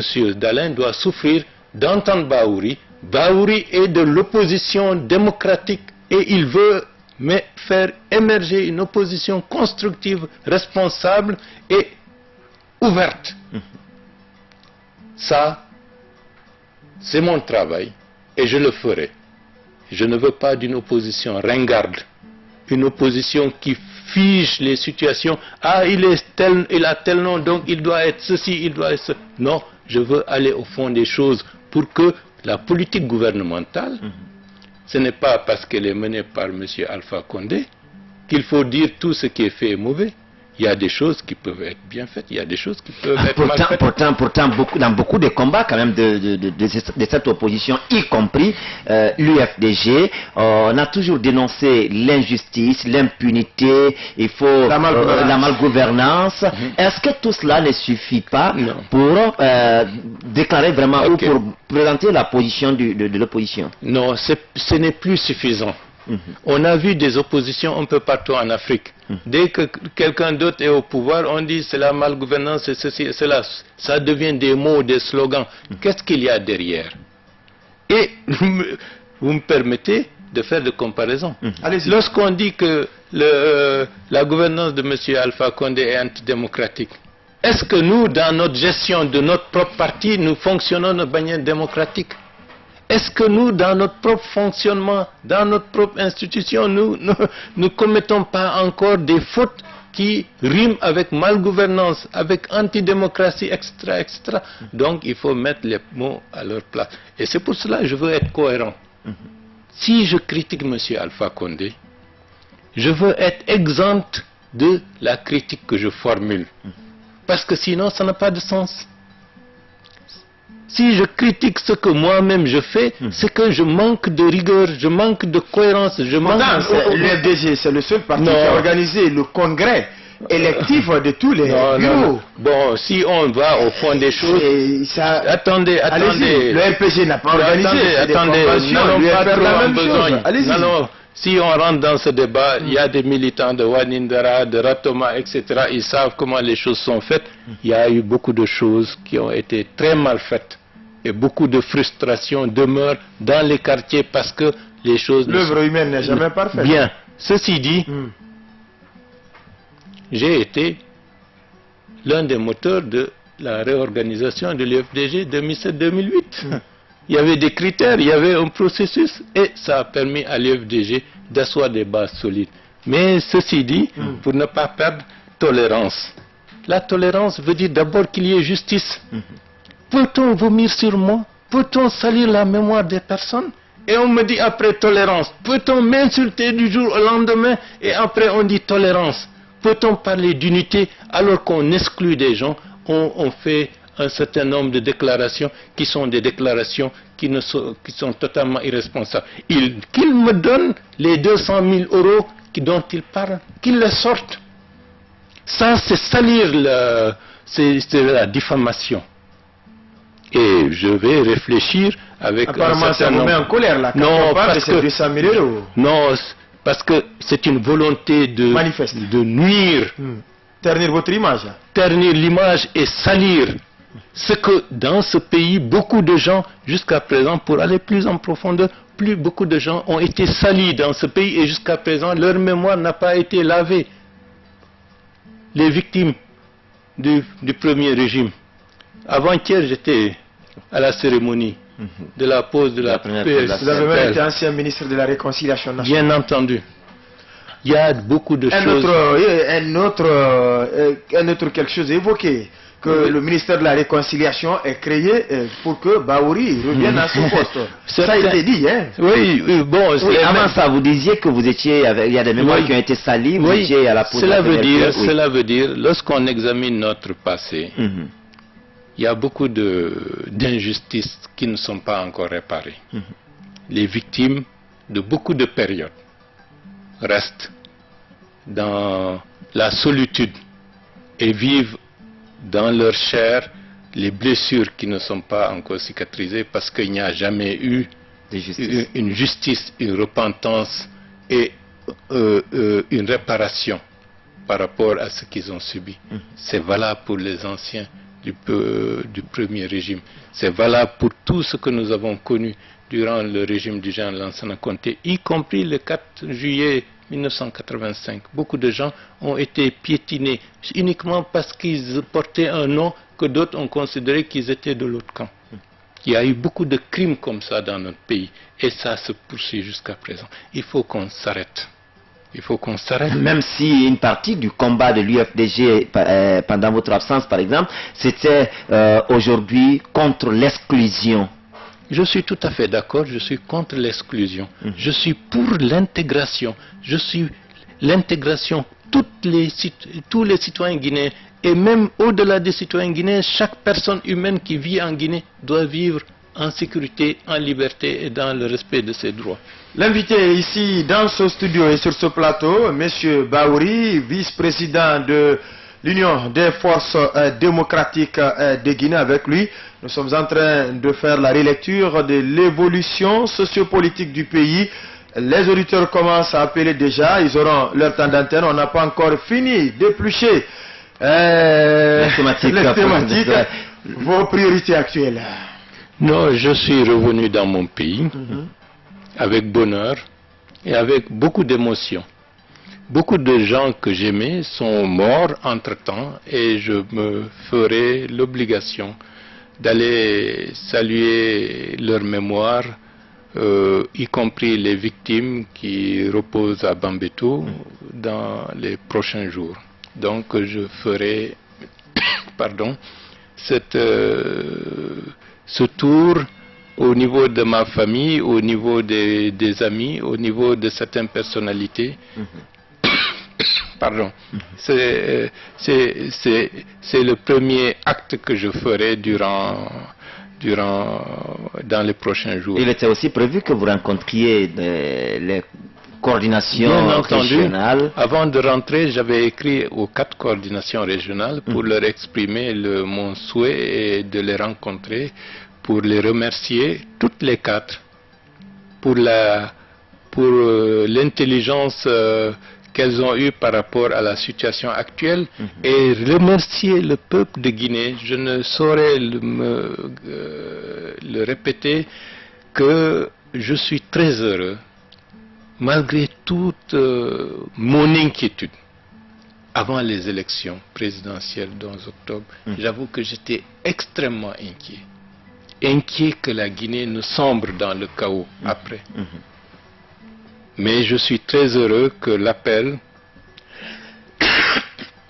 que j'avais lancé le mardi 13 octobre, qui a été suivi du jeudi 15 octobre par l'appel du doyen El Seiko Yaya Bari, d'appeler à la retenue, à l'apaisement, a été observé sur l'ensemble du territoire national. Et l'ensemble des composantes, qu'elles soient de la mouvance présidentielle ou de l'opposition, malgré des frustrations légitimes, ont entendu l'appel et sont restés sans réagir. Et ce qui a donné, m'a donné le sentiment que le peuple de Guinée, c'est un peuple formidable. C'est un peuple qui est vraiment formidable en tout point de vue. Oui, aujourd'hui vous vous engagez à les remercier pour le fait qu'ils se soient tous investis pour éviter le pire à la Guinée, mais beaucoup aussi se posent la question de savoir qu'est-ce que vous diriez alors de vos derniers appels au soulèvement contre Alpha Condé? Non, parce que à ce moment-là, comme je vous l'ai dit, je suis d'une sensibilité exacerbée par rapport à l'intérêt de mon pays et par rapport à tout ce qui peut ruiner les chances de la Guinée d'être stable, d'avoir un avenir. Donc j'étais très inquiet, extrêmement inquiet. Et je voyais... Et vous pensiez à l'époque que c'était Alpha Condé qui pouvait être la pièce motrice du basculement ou de la crise sans précédent en Guinée? Bien entendu. J'avais des inquiétudes dans ce sens. Je reviendrai tout à l'heure sur cet aspect des choses. J'avais des inquiétudes dans ce sens. Et heureusement, quels que soient les résultats, quelles que soient les manières où ça a pu se faire, la Guinée est encore debout. Et nous avons un sursis. Et je salue le président Alpha Condé, après l'élection du 11 octobre, d'avoir compris la nécessité de changer de cap.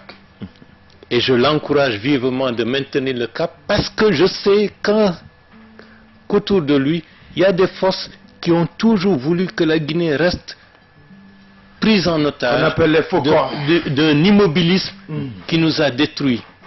Le président, le général Lansana Conté, ses bonnes intentions du début ont été vite anéanties par des forces qui sont là pour imposer une autre dynamique. Et j'espère et je souhaite que les militants du RPG, avec lesquels nous avons eu un long chemin, continuent de soutenir et d'encourager le président Alpha Condé d'aller dans le sens d'une décrispation en profondeur de la société pour nous permettre de ressouder le tissu social et avoir un avenir stable et meilleur pour l'ensemble de la Guinée dans les années à venir. C'est mon souhait. Je ne suis pas là pour je pense à la Guinée. Je veux que mon pays poursuive sa route. Ce n'est pas une idée qui est superflue. On a vu des pays se détruire. Le Mali aujourd'hui est dans une situation d'impasse. La Centrafrique complètement déchirée. La Somalie n'existe plus en tant que telle. Le Soudan, regardez ce qui se passe. Un peu partout, des pays sont totalement en crise. Le Nigeria, malgré sa puissance, il y a une partie du territoire, c'est vraiment la jungle. Le Burkina qui commence à goûter. C'est dommage. Il faut savoir que nous sommes dans un environnement troublé. Et que pour préserver notre pays, nous devons nous ressaisir à tous les niveaux. Qu'on se range du côté de l'opposition comme du côté de la mouvance, parce qu'il faut préserver les intérêts de la Guinée et de l'avenir de la sous-région. les intérêts de la Guinée et de l'avenir de la sous-région. L'invité ici dans ce studio et sur ce plateau, c'est bien M. Baouri, vice-président de l'Union des forces démocratiques de Guinée. Certainement la dernière question avant qu'on ne parte avec les invités, les auditeurs, c'est bien vos rapports avec le président Cellou Dalein Diallo. Aujourd'hui, hier c'était la réunion du conseil politique, vous avez brillé par votre absence. Pour quelle raison? Non, actuellement je préfère, sauf disons raison particulière, de poursuivre le programme que j'avais fixé.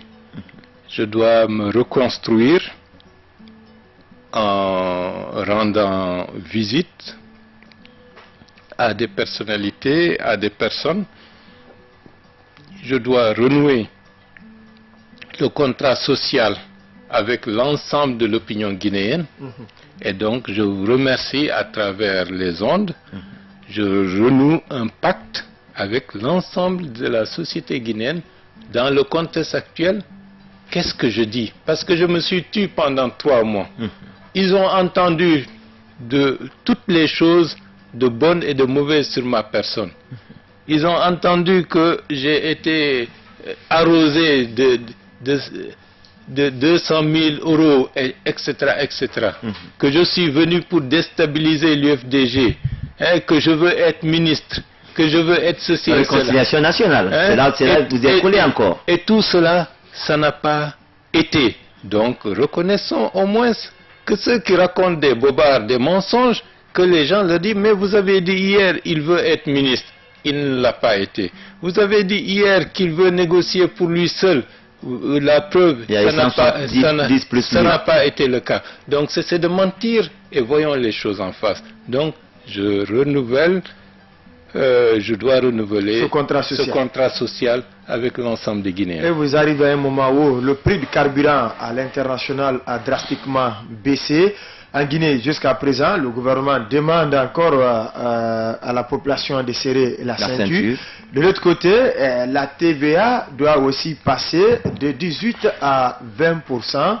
Quelle lecture faites-vous de cette situation, M. Ba?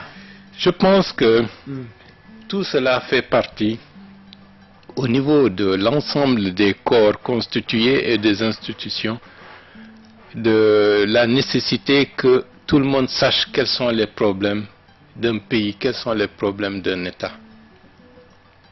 Et que gouverner, ce n'est pas aussi simple. Et il faut préparer les gens à gouverner. C'est prévoir donc. Il faut prévoir. Ce n'est pas parce que le prix du carburant a baissé que nécessairement que les finances publiques nationales permettent des mesures qui pourraient faciliter la vie et l'amélioration du pouvoir d'achat des Guinéens. Sans aller en profondeur par rapport à cette question, je pense qu'il y a une nouvelle équipe gouvernementale qui a été mise en place. Et je souhaite bonne chance à Mamadi Youla, que je connais et j'apprécie énormément. Il faut qu'il prenne les taureaux par les cornes. Et comme la nécessité l'impose, avant de s'engager tête baissée en prenant des mesures par-ci par-là, il faut mettre en place un cadre de concertation avec tous les acteurs politiques, les acteurs sociaux, les acteurs économiques, et y compris le gouvernement, pour que les gens réfléchissent ensemble, prennent en compte la situation économique, sociale du pays. Où est-ce qu'en est la Guinée aujourd'hui, après cette crise d'Ebola, après tant de problèmes dus certainement à une gouvernance qui a été hasardeuse sur certains aspects? Où est-ce que nous en sommes? Qu'est-ce que nous avons aujourd'hui? Qu'est-ce que nous n'avons pas? Parce que sinon, les gens sont dans l'aveuglette. Il y a nécessité qu'il y ait le plus rapidement possible un cadre de concertation des acteurs politiques, des acteurs sociaux, des acteurs économiques avec l'équipe gouvernementale pour réfléchir et savoir quelle ligne directrice faire pour que la Guinée trouve les voies et moyens de manière cohérente, de manière apaisée, de sortir d'une situation qui est troublée. On sort d'une période difficile, où les croissances en 2013, 2014, 2015, la croissance a été presque nulle, voire négative, et la conjoncture internationale sur une denrée fait que on peut faire miroiter à certains qu'il y a la possibilité rapidement qu'eux aussi ils puissent souffler. Ça nécessite des explications. Ça nécessite une concertation au préalable pour que cela puisse savoir qu'est-ce qu'il faut dire à la population, pour que la population sache ce qui est possible, ce qui ne l'est pas, et ce qui peut être prévu à court et à moyen terme. C'est comme cela que la gouvernance peut aller d'une manière graduelle, sans qu'il y ait, bien entendu, des débordements, et que toutes les institutions concernées agissent avec responsabilité dans un contexte qui est difficile pour l'ensemble des citoyens, parce qu'ils ont continué à subir pendant de longues périodes depuis très longtemps.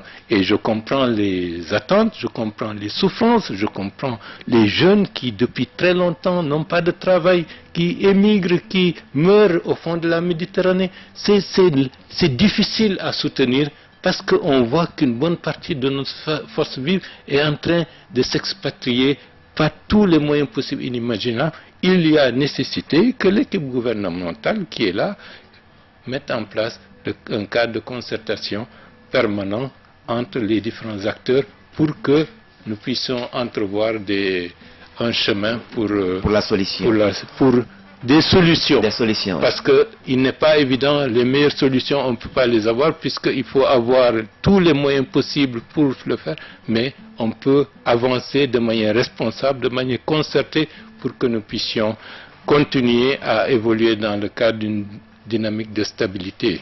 Ils sont nombreux qui veulent aussi réagir dans cette émission. Les auditeurs, les téléphones ont commencé à crépiter depuis quasiment 10h30. Daouda Mohamed Kamara, nous avons le tout premier auditeur en ligne.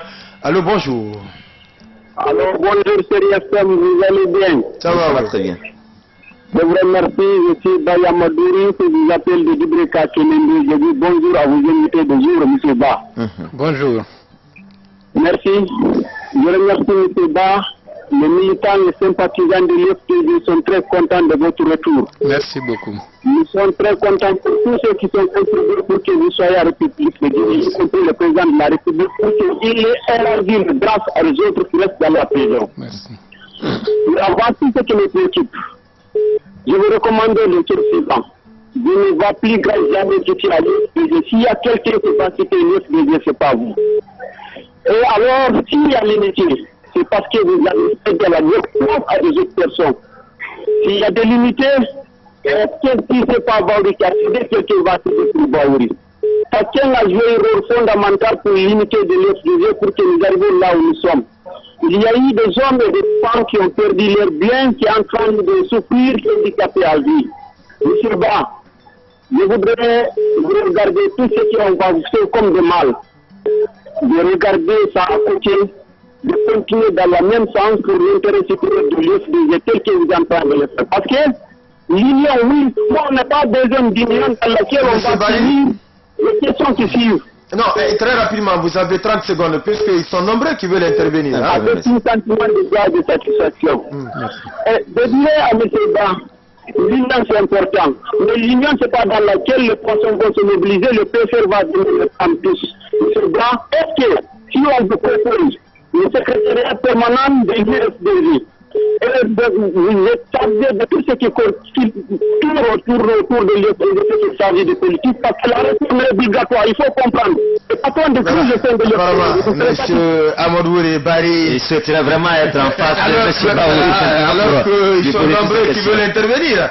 Dans l'émission, vous avez largement compris la question, est-ce que le poste de secrétariat permanent existe? Si on lui propose, est-ce qu'il va accepter? Il parle de l'unité. Et tout à l'heure, gardez toujours l'écoute. Vous aurez tout à l'heure l'élément de réponse avec M. Baouri, qui est notre invité ici, dans ce studio 666 99 99 30. Un auditeur en ligne. Allô, bonjour. Allô, bonjour, M. Doumbouya. Oui, bonjour, chérie FM. Bonjour à mon vice-président, M. Baouri. Bonjour. Vous appelez de quel quartier? Moi, j'habite à Kria. Je suis le chargé d'implantation d'organisation au niveau de la Fédération des textiles. D'accord, M. Doumbia, nous vous écoutons. Donc, je voudrais poser une question à mon vice-président. Allez-y. Donc, est-ce que mon vice-président, quel intérêt avez-vous que les bébés se déstabilisent au détriment de la communauté? Ça, c'est un. Deuxièmement, depuis 1997, IFDG existe, si je ne me trompe pas de mémoire, jusqu'en l'an 2007. Où était M. Baouri pour que l'IFDG triomphe? Merci beaucoup. Bien. Merci beaucoup, M. Doumbouya Ibrahima Souri, d'être passé dans cette émission. On va continuer. 666 99 99 30, 666 99 99 31. L'émission, c'est bien la tribune de l'actualité plus l'invité, M. Baouri, ici, dans ce studio, sur ce plateau. Deux auditeurs au même moment, Daouda Mohamed Kamara. Allô, bonjour. Allô, bonjour. Mettez la radio à côté, s'il vous plaît. Ok, là, c'est maintenant. Voilà, un autre auditeur sur la deuxième ligne. Un autre auditeur sur la deuxième ligne. Allô, bonjour. Allô, bonjour. Oui. Vous vous appelez comment? Vous nous appelez d'où? C'est Dabou Mamadi. Ok, Dabou Mamadi, gardez la ligne. Nous allons remonter avec le premier auditeur. Kaba Mamadi. Kaba Mamadi, allez-y. Allô? Monsieur Kaba? Éteignez la radio. Alors, on va revenir avec Dabo Mamadi. Dabo, vous êtes là? Oui, je suis là. Nous vous écoutons. Oui, je dis bonjour à M. Baouri. Monsieur Ba, la première question que je voudrais vous poser. Vous venez de dire que l'exil, c'est la souffrance. C'est la demi-mort. Pour vous, M. Ba, M. Alpha Condé est un démocrate ou un rassembleur? Première question. La deuxième question, M. Ba, vous étiez là en 2010, avant votre problème avec le président. Le discours n'était pas le même, alors qu'il y avait des problèmes au sein de votre formation politique. Vous n'avez pas voulu étaler ça à la place publique. Pourquoi c'est aujourd'hui vous étalez ces problèmes-là qui existaient depuis que vous étiez là? Troisième question. Monsieur Ba, si le problème persiste entre vous et M. Dalé, et que vous partiez devant un tribunal, est-ce que vous demanderez votre bébé? La quatrième question... Monsieur Dabo, voilà, ils sont nombreux également. Voilà, quelqu'un d'autre aussi. Allô, bonjour. Bonjour. Oui, allô? Bonjour, monsieur Ba. Bonjour. Nous vous écoutons. Votre nom, vous appelez d'où? Ok. C'est Bari Abdoulaye Fougoumba depuis Morovia. D'accord, Bari Abdoulaye Fougoumba, nous vous écoutons. Morovia, c'est le Libéria. Oui. Allez-y. Je salue. Oui, je salue M. Ba, M. Baouri. Vraiment, je suis très content de ce retour. Aujourd'hui, bien sûr, les gens n'arrivent pas à le comprendre. Mais moi, je le comprends très bien. Et il y a eu beaucoup de ratés. Ces ratés-là qui viennent vraiment à rectifier. Mais je demande les responsables de l'écouter sans jalousie, sans égoïsme. Tout ce qu'il est en train de dire aujourd'hui, c'est des réalités. Mais il y a des gens qui pensent qu'il est là à faire la curiosité. Mais la majeure partie du peuple de Guinée comprend vraiment son combat, c'est quoi? Je vais lui poser une question. Il a quelle volonté de lui de résoudre tous les problèmes et mettre les parts sur les rails? C'est ce qu'ils avaient à dire. Bonne journée à commencer. Merci. Bari Abdoulaye, en direct de Morovia, la capitale libérienne. Merci à vous d'être passé dans cette émission également. Kera Abdoulaye est parti. On va revenir Daouda sur les premières questions. Oui, la première question, c'est bien de Bari Amadou Ouri de Dubreka qui demande est-ce que le poste de secrétaire permanent existe dans le parti? Si on vous le proposait aujourd'hui pour régler tous les problèmes du parti, l'accepteriez-vous? Oui, sa proposition est une proposition qui doit être intégrée dans la dynamique de réforme dont l'UFDG a besoin. Bon, je pense que je ne suis pas là pour le moment pour un poste ou ceci ou cela. Laissons le temps au temps.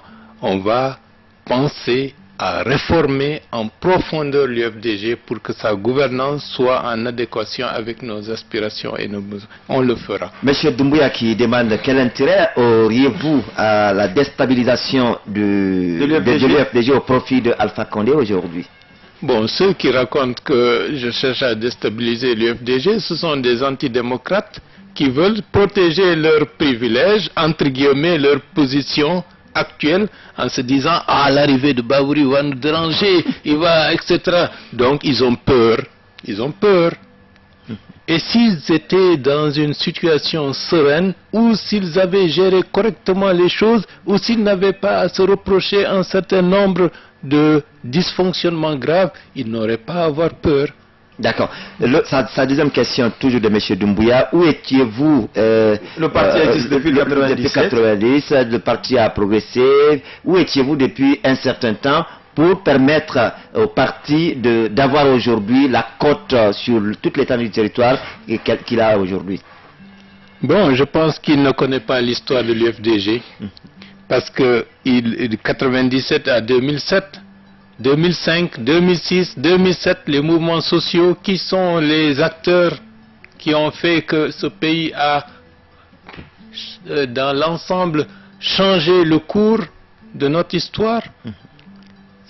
On était impliqués et très présents.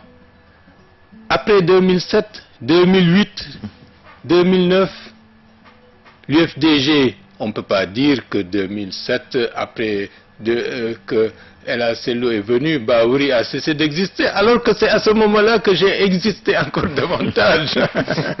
Et je sais que jusqu'à mon départ, les structures que j'ai mises en place, la volonté de construire un parti, fait que beaucoup de gens ont adhéré à ma façon de faire et à ma vision. Mais malheureusement, dès mon exil, ils ont tous été mis à l'écart. Et au lieu de construire un parti, on a continué à mettre en place des coteries. Bon, de toutes les façons, je suis revenu.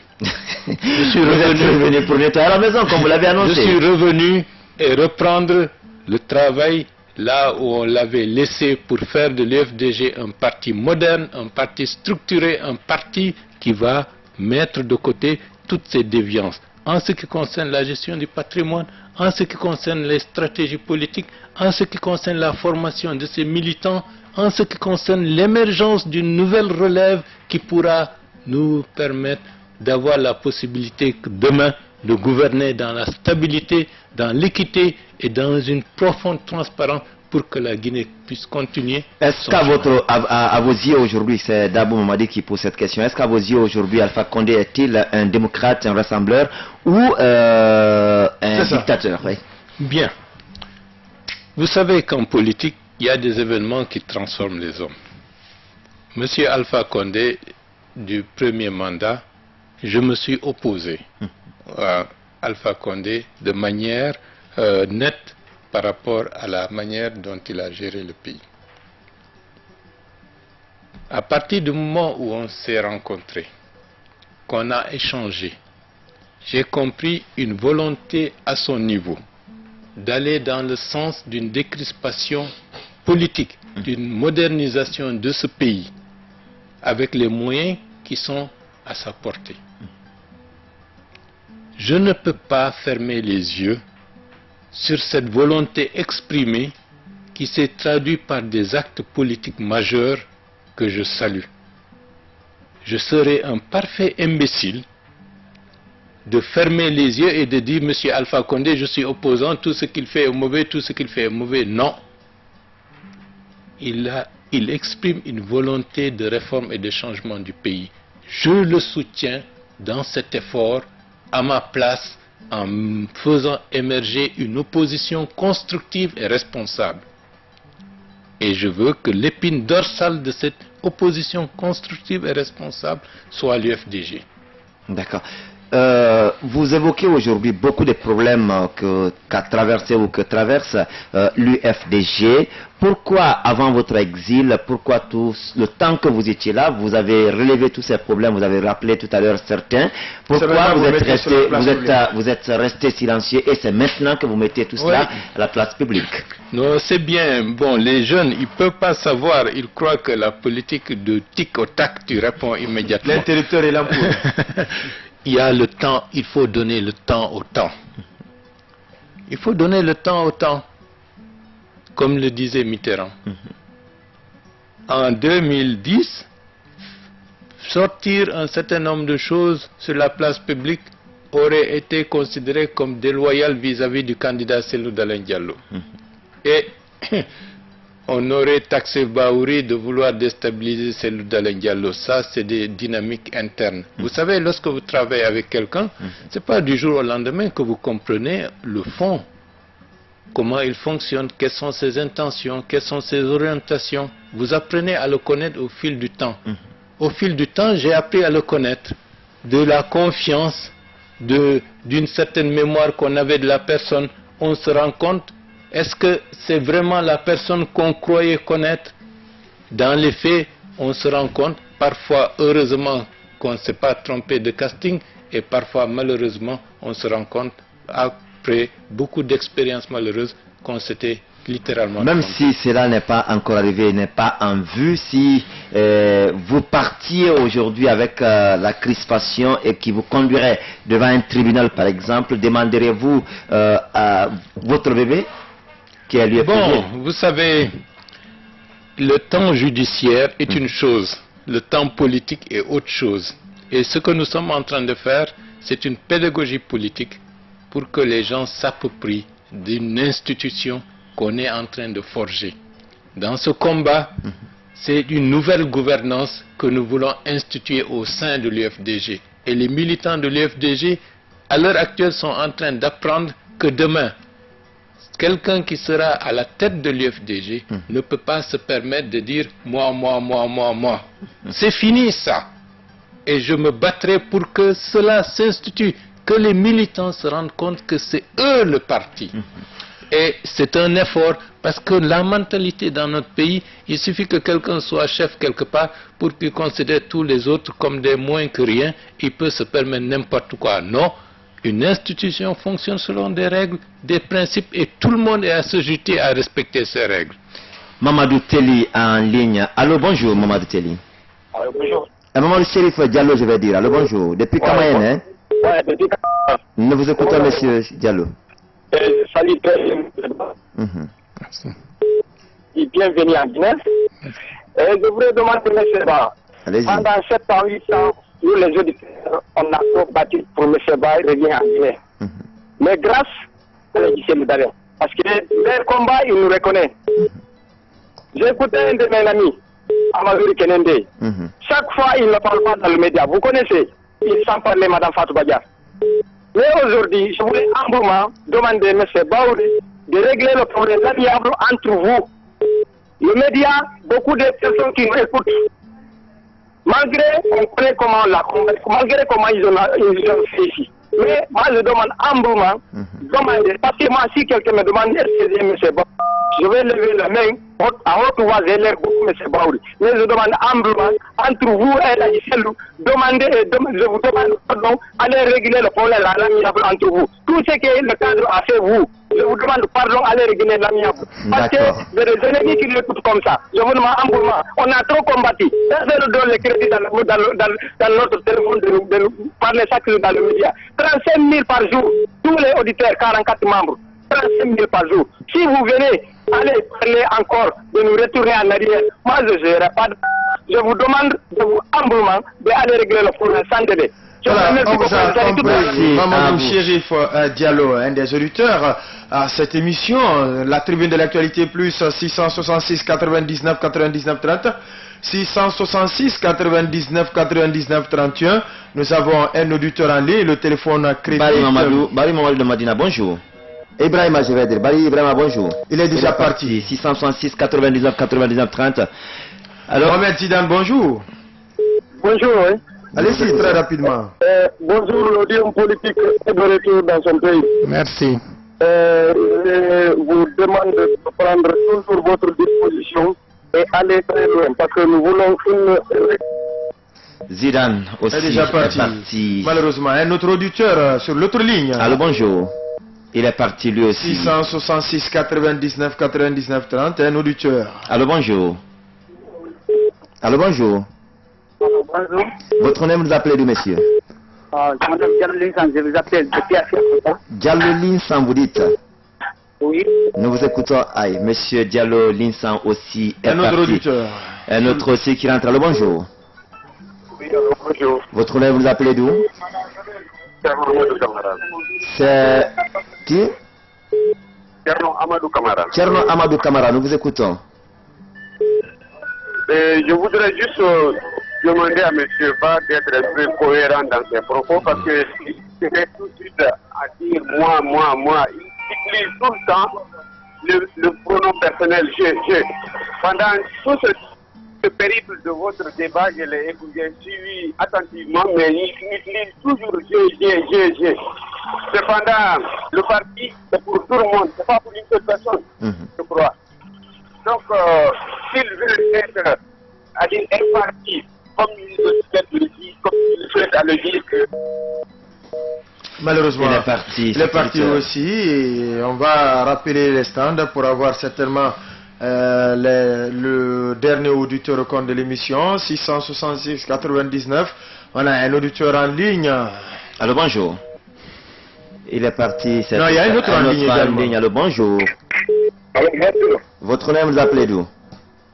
Le docteur de la cimenterie. Docteur Ba de la cimenterie. Docteur Ba Diallo de la cimenterie. Nous vous écoutons parce qu'il n'y a pas de Ba ici aujourd'hui. Même si M. Baouri va se transformer en Diallo aujourd'hui. Nous vous écoutons, M. Ba. Il y a un lion devant vous. Alors, nous vous écoutons, docteur. Je salue M. Ba. Merci. Je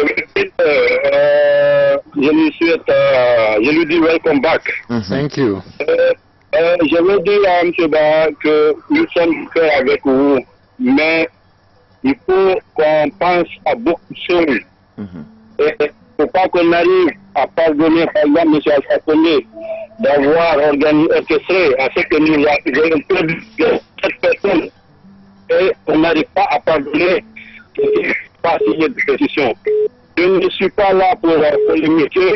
Je lui dis tout simplement qu'il a réussi à être à la base de la fondation du plus grand parti politique de l'Afrique aujourd'hui. Et je dis à tout le chacun de ne pas s'inquiéter. Nous sommes comme, c'est-à-dire les membres de l'ALP. Rien ne nous détournera de notre objectif et ne sera pas distrait. Je veux lui dire que lui et El Asseliou, nous sommes derrière eux. Et que ou pas, nous atteindrons l'objectif final. C'est ça que mon gouvernement a dit hier week-end. Je promets à M. Barnier et à l'ensemble des militants de l'UFDG qui nous écoutent que nous serons ensemble et avec et la Guinée vaincra. Docteur Ba de la cimenterie, vous êtes le dernier intervenant au compte de l'émission de ce mercredi 27 janvier 2016. C'est vrai, l'invité avait accusé du retard, mais on a largement donné du temps aussi aux auditeurs. On a quasiment rattrapé le temps perdu. Est-ce qu'on ne l'a même pas dépassé? Donc, on rappelle. Oui, et la première question dans ce deuxième temps, c'est bien avec Chérif, même pas une question. Une doléance qui vous rappelle que le combat que les militants de l'UFDG ont mené pour votre retour, c'est bien grâce à Cellou Dalein Diallo. Donc, si vous devez reconnaître aujourd'hui les efforts... Et il demande humblement d'aller résoudre votre différend à l'amiable à l'interne. Voilà, Barry Ibrahima, Barry qui n'a pas pu poser des questions, qui est parti. Zidane également, qui vous invite à régler le différend aujourd'hui et à resserrer les rangs pour permettre au parti de continuer le combat. Et Tcherno Amadou qui vous demande d'être cohérent avec vous. Avec vous, parce que si vous dites que il faut que le parti, le pronom personnel. Il faut que les gens cessent dans le parti de dire moi, et qu'il faut aussi que vous, parce que lui, selon vous, toute votre intervention, c'est le G qui est le plus revenu. Parce que c'est moi qui parle, donc j'utilise la première personne du singulier. Je ne peux pas me... Vous ne voulez pas la confusion. Et Dr Ba qui vous souhaite la bienvenue au pays, le bon retour au pays, je vais dire, et qui vous demande de ne pas accepter aujourd'hui que l'UFDG pardonne Alpha Condé. Non, je pense que je comprends l'inquiétude de ces militants. C'est la raison pour laquelle je vous dis, je privilégie à travers vous la redéfinition d'un contrat, un pacte entre moi et les Guinéens, et entre moi et les militants de l'UFDG. C'est pour cela, avec tous les mensonges, avec tout ce qui a été dit, il faut qu'ils se rendent compte que Bahouri est de retour. Et Bahouri est de retour, c'est le Bahouri d'hier, c'est le Bahouri d'aujourd'hui et ce sera le Bahouri de demain.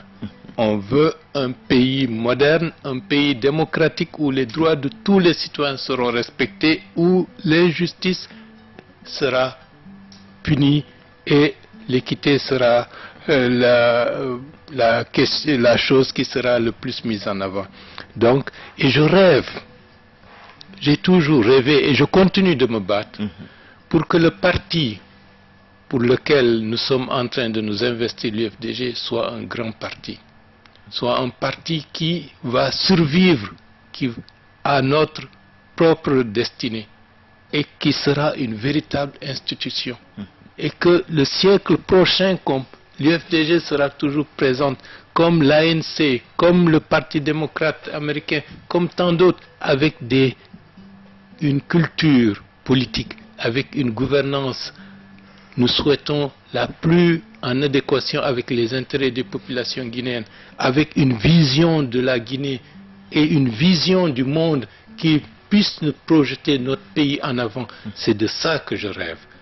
Et je veux un parti qui ait son propre patrimoine, indépendamment du patrimoine de ses dirigeants, pour qu'il n'y ait pas la confusion possible, pour que n'importe quel militant, à n'importe quelle élection, puisse avoir le financement nécessaire et l'accompagnement nécessaire pour compétir à ces élections. Pour que demain, que ce ne soit pas ceux qui ont amassé des fortunes qui puissent simplement dire que je peux me permettre d'être en politique. Que les humbles soient protégés et défendus par ce parti.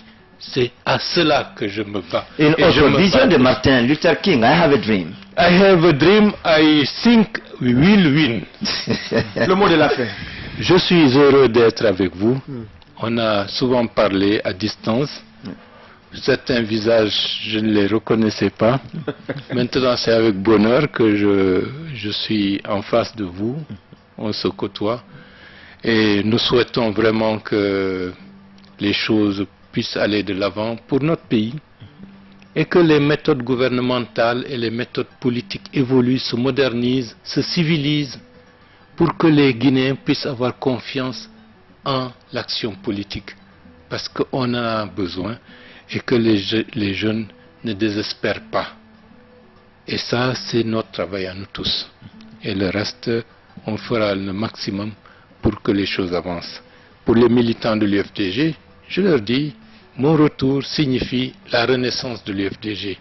Pas autre chose. Faire renaître l'UFDG d'une dynamique forte qui lui permettra de poursuivre encore pendant très longtemps son avenir. Pas pour autre chose. Ceux qui ont menti continueront à mentir, mais de toutes les façons, ils ne pourront pas vaincre la vérité, parce que c'est la vérité qui doit être le socle sur lequel on doit s'appuyer pour permettre de construire tout projet qui va au-delà de la destinée d'un individu. Je vous remercie. Merci à vous aussi, M. Ba, d'être passé dans cette émission. Je rappelle que vous êtes vice-président de l'Union des Forces... premier vice-président. L'Union des Forces démocratiques de Guinée. Merci à Daouda Mohamed Kamara pour la co-animation. À Kande Alwari Sanko, Kande Omar Kamara pour la mise en onde de côté radio. Également Alassane Diallo et toute son équipe. Moroumou Kamara, Konkoba Kouyaté, Madame Keta Diaré Diallo. Pour la réalisation côté TATV, vous pouvez suivre la rediffusion de l'émission à 22h05 sur la radio Chérie FM, la 104.1 et 22h15 sur le petit écran d'Africa Today Télévision. Quant à nous, on se reprend demain jeudi avec la même fréquence, le même studio, le même plateau. Bien entendu, avec des auditeurs bien ancrés dans la politique pour discuter d'un certain nombre de sujets comme nous l'avons fait la semaine dernière avec Kalo Ibrahim du PDN, Kamal Ibrahim Sori de Rabondi de l'UFDG, également Kaba Mamadi Diana du RPG. Demain, nous serons là avec d'autres jeunes qui veulent bien se faire entendre dans la politique pour discuter d'un certain nombre de sujets avec eux. Portez-vous bien. La tribune de l'Actu Plus, c'était avec l'équipe de la rédaction. Du lundi au vendredi, de 9h15 à 10h45 sur Chéri FM Guinée, la tribune de l'actualité plus. Comprendre, décrypter, analyser et commenter l'actualité sociopolitique, économique et culturelle en Guinée. Piloté par l'équipe de la rédaction du groupe SGI Média.